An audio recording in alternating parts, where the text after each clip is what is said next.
Okay, I have a really good question from Sinead in Dublin, and she writes, my BMLs in secondary are constantly plagiarizing within their written work. What can I do about this? Ooh, that's a really good question. And I think it's a common one.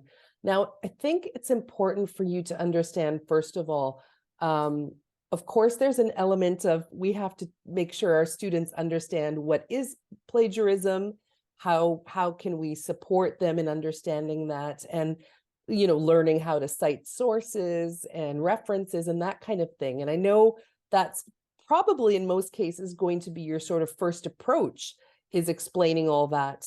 But sometimes it goes much deeper with our students who are coming from other cultures, because actually they come from a worldview perhaps where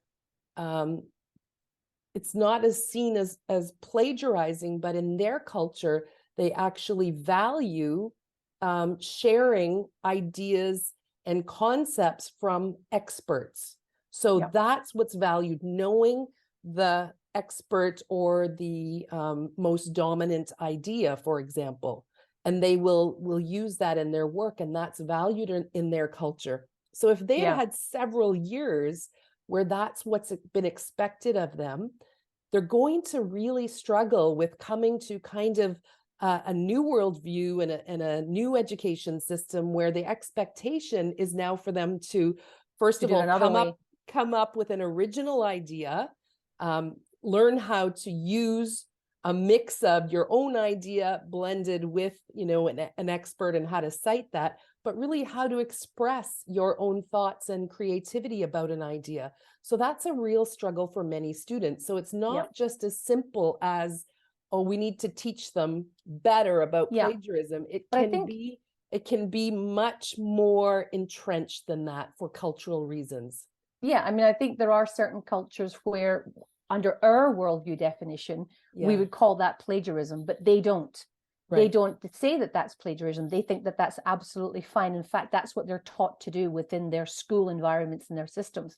So I think it's very important when you do have that situation. I mean, many multicultural and multilingual people live within this world. We know through our languages. They're living in cultures, 2 or 3 different worldviews or worlds, right? That's right. And so you know that, oh, I do this in this language, and I have to do this in this language. So rather than saying this is wrong, you don't do this, because within their other worldview, it's not wrong. What we should have is the attitude whereby we say, well, within this worldview, within the way we do it, this is what we do. We would say that that's not appropriate. We like to have our structures this way, the formats like this, and do it more in a teaching way, and saying, or comparing and contrasting. What do you do in your school system before? What do you value in your culture? And I think how is it done in your language? Yeah, I think our bilinguals and multilinguals constantly go through various scenarios where they're code switching, not only code switching the language, but code switching cultural expectations, norms,